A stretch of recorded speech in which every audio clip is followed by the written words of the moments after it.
नमस्कार. अनेक दिवसांच्या प्रतीक्षेनंतर आपण IPLमध्ये प्लेऑफच्या मॅचेसमध्ये आता खरी रंगत पाहणार आहोत आणि त्या माध्यमातून कशा प्रकारचे चुरशीचे सामने होणार आहे हे तर पाहणारच आहोत. परंतु त्याबरोबर कुठला संघ कशाप्रकारे प्रबळ दावेदार आहे तो विजेत्या संघ म्हणून घोषित होण्यासाठी आणि त्या संघाची बारकावे आपण पाहणार आहोत आणि त्या माध्यमातून आपण पाहिलं असेल तर मुळातून 4 संघ हे प्लेऑफमध्ये आलेले आहेत. त्यामध्ये राजस्थान रॉयल आहे, गुजरात टायटन्स आहे, त्यानंतर सनरायझ हैदराबाद आहे आणि शेवटचा संघ म्हणजे की साधारणतः आपण जर पाहिलं असेल तर मोठ्या प्रमाणात चुरशीचा असणारा संघ म्हणजे की RCB. हे 4 संघ आहेत आणि या माध्यमातूनच खरी चुरस आहे ते 4 संघामध्ये. राजस्थान रॉयल्स, RCB, त्यानंतर सनरायझ हैदराबाद आणि गुजरात टायटन्स या 4 संघामध्येच खरी चुरस निर्माण आहे आणि यामधूनच अंतिम विजेता एक संघ राहणार आहे. महत्त्वाचं म्हणजे की पहिल्यांदा पाहूया की प्रत्येक संघातले काय त्यांचे चांगले बाजू आणि काय त्यांच्या कमतरता याच्यावरच आपण थोडंसं भाष्य करूया. आपण जर पाहिलं तर राजस्थान रॉयल्समधून महत्त्वाचं म्हणजे की त्यांच्यामध्ये महत्त्वाचा दुवा म्हणजे की त्यांची ओपनिंग इतकी जबरदस्त आहे आणि दोन्ही आक्रमक खेळाडू आहेत. जुन्या आणि नव्यांचा मेळ जर पाहिला तर इथं मोठ्या प्रमाणात आपल्याला चांगल्या खेळ पाहायला भेटला जातो. त्यामध्ये सुरुवातीच्या कालखंडामध्ये जर पाहिलं असेल तर महत्त्वाचं म्हणजे की जयस्वाल याची अतिशय चांगली फटकेबाजी आणि 6 ओव्हर सुरुवातीच्या षटकामध्ये अतिशय चांगल्या पद्धतीने खेळला. त्याचप्रमाणे आवश्यक ठिकाणी मोठ्या प्रमाणात वैभव सूर्यवंशी याने आक्रमक अशी फलंदाजी करून अनेक चांगल्या संघाला म्हणजे की महत्त्वाच्या गोलंदाजाला सुद्धा चांगल्या फलंदाजीनं उत्तर देऊन मोठ्या प्रमाणात चांगली फटकेबाजी केली.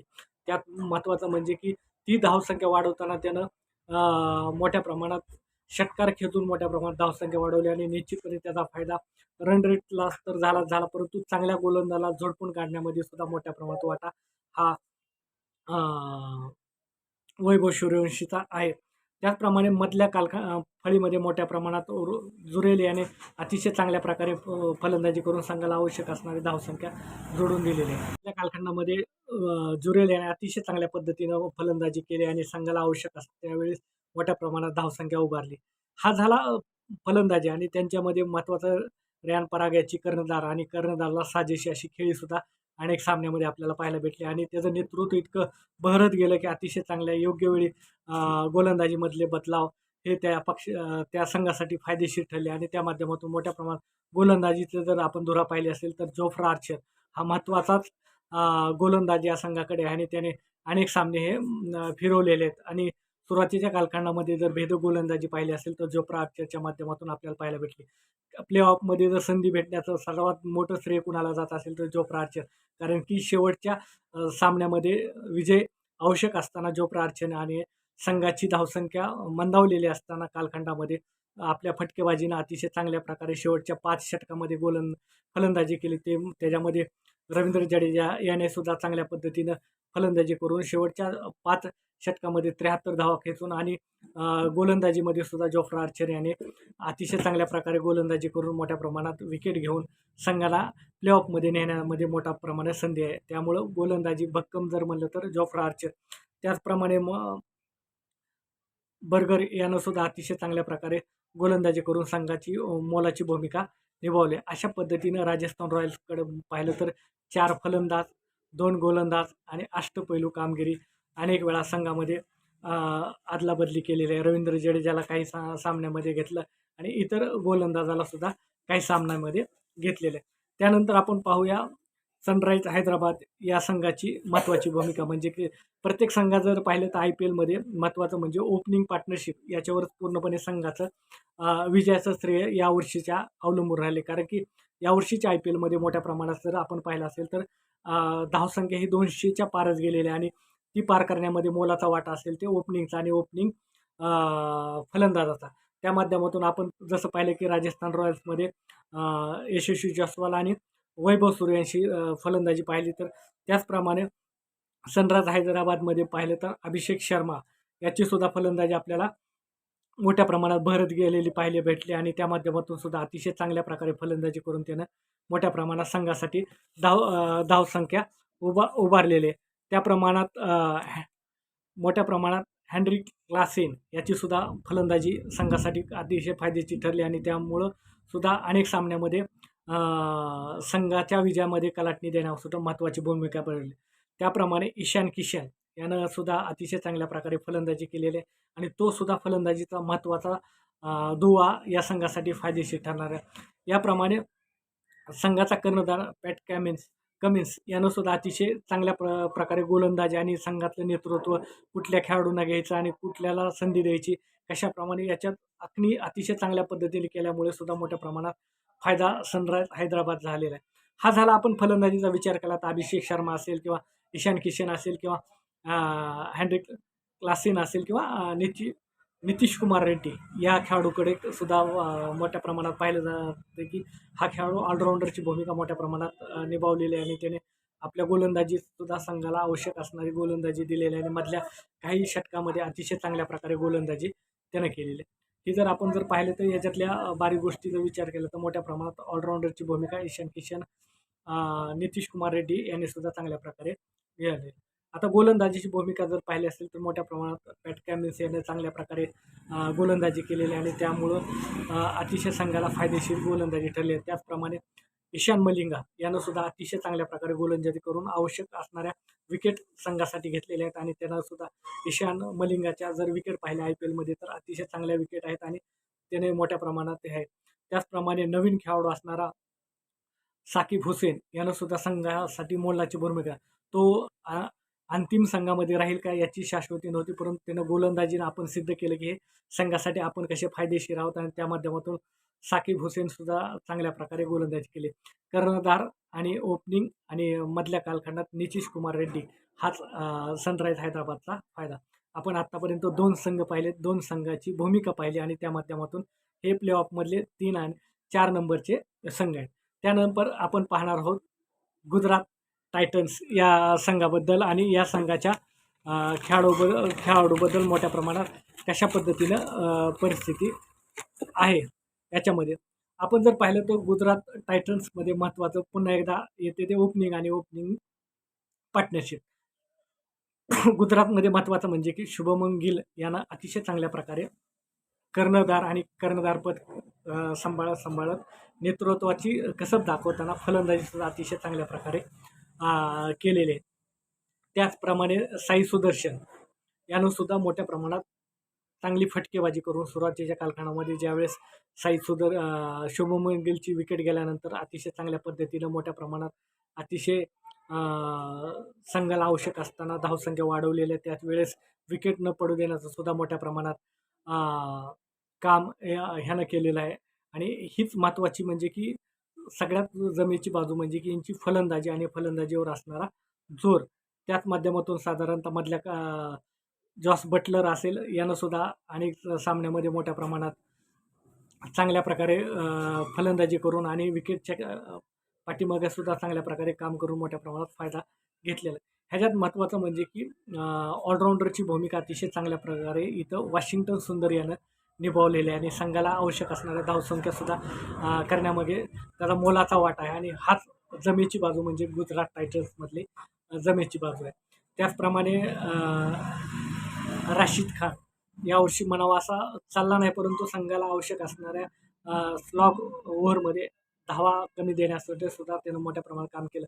अनेक मॅचमध्ये त्याची गोलंदाजी अनेक फलंदाजांनी झोडपून काढली, परंतु आवश्यक वेळेस त्यानं मोठ्या प्रमाणात विकेटसुद्धा घेतलेल्या आहेत आणि त्या विकेटच महत्त्वाचे होते आणि त्या विकेटमुळे मोठ्या प्रमाणात संघ पडझडीला असताना सुद्धा त्याच्या विकेटमुळे मोठ्या प्रमाणात संघ विजयापर्यंत नेण्यामागे मोलाची वाट आहे. सगळ्यात जर मोठं काम कुणी केलं असेल तर याच्यामध्ये आहे मोहम्मद सिराज यांना अतिशय चांगल्या प्रकारे गोलंदाजी केलेली आहे आणि पहिल्या 6 षटकामध्ये कशा प्रकारे गोलंदाजी करायची याचं उत्तम उदाहरण म्हणजे की मोहम्मद सिराज. आणि या मोहम्मद सिराजने अनेक संघाचं ओपनिंग फार ताबडतोब गोलंदाजी करून मोठ्या प्रमाणात त्यांची पडझड केलेली आहे आणि त्या पडझडीतून अनेक संघ सावरलेले आहेत आणि त्याचाच फायदा निश्चितपणे गुजरातला झालेला आहे. गुजरातला महत्त्वाचे म्हणजे की भारतीय खेळाडूने चांगल्या प्रकारे सावरलेला आणि भारतीय खेळाडूचाच इथं वर्चस्व आपल्याला पाहायला भेटला आहे. त्याचाच परिणाम म्हणजे की आज वन डे संघामध्ये जर पाहिलं तर भारतीय संघाच्या वन डे संघामध्ये 4 खेळाडू हे गुजरात टायटन्सचे आहेत आणि 7 खेळाडू कसोटी संघामध्ये गुजरात टायटन्स आहेत. त्यामुळंच आपण पाहिलं असेल की भारतीय भरणा असणारा संघ म्हणलं तर गुजरात, आणि तो भक्कमरित्या काम करतोय आणि त्याच्यामध्ये मोलाचा वाटा आहे. तो गोलंदाज असतील किंवा मध्ये राशीद अष्टपैलू वॉशिंग्टन सुंदरची भूमिका असेल, अशा पद्धतीनं मोठ्या प्रमाणात साई सुदर्शन याचं सातत्यपूर्ण फलंदाजी ह्याच जमेच्या बाजू आहेत, आणि अशा पद्धतीनं गुजरात टायटन्ससुद्धा हा दावेदार आहे. त्यानंतर आपण पाहिलं असेल संघ म्हणजे की सगळ्या चाहत्या वर्गांचा मोठ्या प्रमाणात चाहता वर्ग जर जास्ती कुणाचा असेल सध्याच्या प्लेऑफमधल्या संघामध्ये, तो आहे RCB. आणि RCBची महत्त्वाची बाजू म्हणजे की त्या संघामध्ये असणारा चेस मास्टर विराट कोहली ही तर महत्त्वाची भूमिका आहे, आणि त्यानं सुरुवातीलाच ओपनिंगला येण्याचं काम केलेलं आणि त्या माध्यमातून त्यानं अतिशय चांगल्या पद्धतीनं खेळी करून मोठ्या प्रमाणात संघाला सावरलेलं आहे. अनेक त्याच्या खेळी हे संघाच्या विजयाच्या महत्त्वाचे आहेत. त्यामध्ये महत्त्वाचं काम त्याचं आहे. त्यानंतर महत्त्वाचं म्हणजे की व्यंकटेश अय्यर यानं सुद्धा अतिशय चांगली भूमिका निभावली. सुरुवातीच्या मॅचेसमध्ये त्याला स्थान नव्हतं, परंतु व्यंकटेश अय्यरने पुन्हा आपलं स्थान निर्माण केलं आणि ते स्थान कायमस्वरूपी राखण्यामध्ये मोलाची भूमिका निभावली ती व्यंकटेश अय्यर. आणि चांगल्या प्रकारे गोलंदाजी तर केली, क्षेत्ररक्षणही तितक्याच धडाडीनं आणि चांगल्या पद्धतीने केलं आहे, आणि त्या माध्यमातून मोठ्या प्रमाणात संघाची महत्त्वाची भूमिका त्यानं निभावलेली आहे. त्याचप्रमाणे देवदत्त पडिक्कल यानं सुद्धा चांगल्या पद्धतीनं संघासाठी धावसंख्या उभारली. अतिशय चांगला खेळ खेळल्यामुळे सांघिक खेळ जर कुठल्या संघाने खेळला असेल तर आवश्यक असल्या वेळेस अशा पद्धतीनं संघाची ध्येयधोरणं बदलली, परंतु संघातले खेळाडू निश्चितपणे त्यांना जी जिम्मेदारी दिली ती जिम्मेदारी निभावण्यास मोठ्या प्रमाणात फायदेशीर ठरले. त्याप्रमाणे देवदत्त पडिक्कलने सुद्धा अतिशय चांगल्या पद्धतीनं खेळ खेळला आणि संघासाठी धावसंख्या. संघाचा कर्णधार रजत पाटीदार यानं सुद्धा अतिशय चांगल्या पद्धतीनं संघाची नेतृत्व तर केलं, परंतु नेतृत्व गुणाची जिथं कसब दाखवायची त्या ठिकाणी अतिशय धावासुद्धा चांगल्या पद्धतीने केलेला आहे. आणि त्या जो गोलंदाजीमधला बदल असेल किंवा संघातला बदल असेल निश्चितपणे चांगल्या पद्धतीनं त्यानं हाताळलेला आहे, आणि गेल्या वर्षीचा विजेता संघ प्लेऑफपर्यंत नेण्यामध्ये मोलाची भूमिका या कर्णधाराची सुद्धा तितकीच महत्त्वाची आहे. आणि त्यामध्ये आता पाहूया अष्टपैलू खेळाडू मोठ्या प्रमाणात असणारा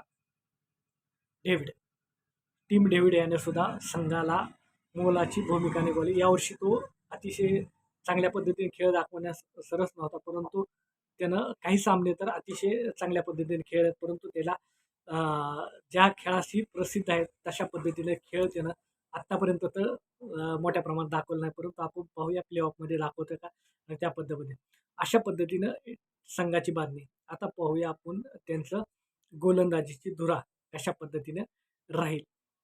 गोलंदाजी धुरा जर आपण पाहिला असेल तर मोठ्या प्रमाणात भुवनेश्वर कुमार हा अनुभव खेळाडू आणि सुरुवातीच्या IPL पासून खेळणारा अतिशय गुणी खेळाडू, त्यांना अतिशय चांगल्या पद्धतीने भूमिका निभावलेली आहे. आणि संघाच्या सगळ्यात जर संघाला विजयात खेचण्यात किंवा प्लेऑफमध्ये नेण्यात मोलाची भूमिका कोणाची असेल तर ती भूमिका आहे भुवनेश्वर कुमारची. आणि एक हाती सामने त्यानं मोठ्या प्रमाणात फिरवले आहेत, आणि त्याची भूमिका निश्चितपणे संघाच्या फायदेशी आहे. त्याप्रमाणे हेझलवूड यानं सुद्धा मोठ्या प्रमाणात चांगली गोलंदाजी करून धावसंख्या रोखण्याच्या टायमाला धावसंख्या रोखलेली आहे, आणि त्या माध्यमातून चांगली प्रकारची गोलंदाजी करून संघाला विजयात नेण्याचा मोलाची भूमिका निभावलेली. त्याचप्रमाणे अष्टपैलू रुदरफोर्ड यानं सुद्धा वेळ जेव्हा आवश्यक असेल त्यावेळेस गोलंदाजी केलेली आहे, आणि एक प्रकारे गोलंदाजी धुरा सांभाळण्यात अष्टपैलू अष्टपैलू खेळण्यात त्यानं त्याची भूमिका फार महत्त्वाची आहे. आणि त्या माध्यमातून अशा पद्धतीने हे चारही संघ आहेत आणि चारही संघाचे बांधणे आहे, आणि त्यातले हे गोलंदाज, फलंदाज आणि अष्टपैलू असा भरणा असणारे हे संघ प्लेऑफमध्ये आहेत, आणि त्या प्लेऑफमधूनच आता अंतिम विजेता ठरणार आहे. आपल्याला काय वाटतं यातून कोण अंतिम विजेता होईल आणि कशा पद्धतीने हे संघ आहेत याच्याबद्दल आज च्या भागाबद्दल तुम्हाला हा भाग आवडलाच असेल, आणि आवडला असेल तर निश्चितपणे तुम्ही सबस्क्राईब करा. चॅनलवर नवीन असाल तर कमेंटच्या माध्यमातून काही सूचना असतील तर निश्चितपणे कळवा, आणि हा भाग जास्त आवडला असेल तर शेअर पण करा. मित्रांनो, अशा पद्धतीनं चारही संघ आहेत Rajasthan Royals, Sunrisers Hyderabad, Gujarat Titans आणि RCB. अशा पद्धतीने या संघाची बांधणी आहे 4 नंबरला 4-3-2-1 अशा पद्धतीने. आणि प्लेऑफच्या मॅच हा तर आता चालूच होतील उद्यापासून आणि त्या माध्यमातून रंगत आपल्या पाहिजे. यावर्षीच्या IPLचे वैशिष्ट्य म्हणजे की यावर्षी 200च्या पुढे धावसंख्या मोठ्या प्रमाणात झालेली आहे. षटकाराची आतिषबाजी पाहायला भेटली, चौकाराची आतिषबाजी पाहिली. प्लेऑफ म्हणजे सुरुवातीच्या 6 षटकामध्ये धावसंख्या कशी वाढवायची हे सुद्धा पाहिलेलं आहे. अनेक संघांनी आपले ओपनर प्लेयर कसे निवडायचे, कशाप्रकारे बांधणी करायची हे प्रत्येक संघाने बांधणी केली आहे आणि ओपनर प्लेयरनीच अतिशय धावसंख्या वाढवण्यामध्ये मोलाची भूमिका निभावली. त्याचप्रमाणे जुना आणि नव्यांचा मेळ कसा घालायचा हे या चारही संघांचा खरंच कौतुक करावं तेवढं कमी आहे आणि त्या संघाने जुन्या आणि नव्यांचा निश्चितपणे मेळ घातलेला आहे. जसं की आपण पाहिलं असेल राजस्थान रॉयल्समध्ये वैभव सूर्यवंशी आहे. त्याचप्रमाणे सनरायझर्स हैदराबादमध्ये हुसेन असेल किंवा प्रफुल्ल हिंगेसारखा गोलंदाज असेल. त्याचप्रमाणे RCBमध्ये भुवनेश्वर कुमार असेल. त्याचप्रमाणे गुजरात टायटन्समध्ये आपला मोहम्मद सिराज असेल. अशा पद्धतीने जुने आणि नवे यांचा मेळ घालून संघ बांधणी केलेला आणि निश्चितपणे संघ हा फायदेशीर त्यांच्या भूमिकेमुळे ठरलेला आहे. परंतु ज्या संघावर खरंच IPLमध्ये वाटत होतं की हे संघ पुढं जातील, परंतु त्या संघाने एक प्रकारे निराशा केलेली आहे क्रीडा रसिकांची, क्रिकेट रसिकांची. ते संघ म्हणजे की चेन्नई असेल किंवा मुंबई इंडियन्स असेल, KKR असेल. हे संघ चांगले असताना सुद्धा त्यांना नशिबानं साथ दिली नाही, परंतु त्यांचा खेळही तितकाच त्यांना कारणीभूत आहे, तिथलं नेतृत्वही तितकंच कारणीभूत आहे. सगळ्यात जर कमनशिबी संघ कुठला असेल तर पंजाब, कारण की या संघानं सुरुवातीच्या सामन्यामध्ये अतिशय चांगल्या प्रकारे खेळ खेळून मोठ्या प्रमाणात रंगत आणली होती, परंतु शेवटच्या क्षणामध्ये त्यांचा खेळ हा बहरत गेला नाही आणि सांघिक भूमिका जी निभवायची होती, सांघिक खेळ दाखवायचा होता, तो खेळ त्या संघाने दाखवला नाही. पूर्णपणे ओपनिंगवरच अवलंबून राहिले. मधल्या फळीतले फलंदाज चांगल्या प्रकारे धावसंख्या करू शकले नाहीत आणि निश्चितपणे ती खंतच राहील आणि यावर्षीच्या IPLमध्ये या 4 संघापैकीच कुठला संघ विजेता ठरेल हेही कमेंटच्या माध्यमातून कळवा. धन्यवाद. जय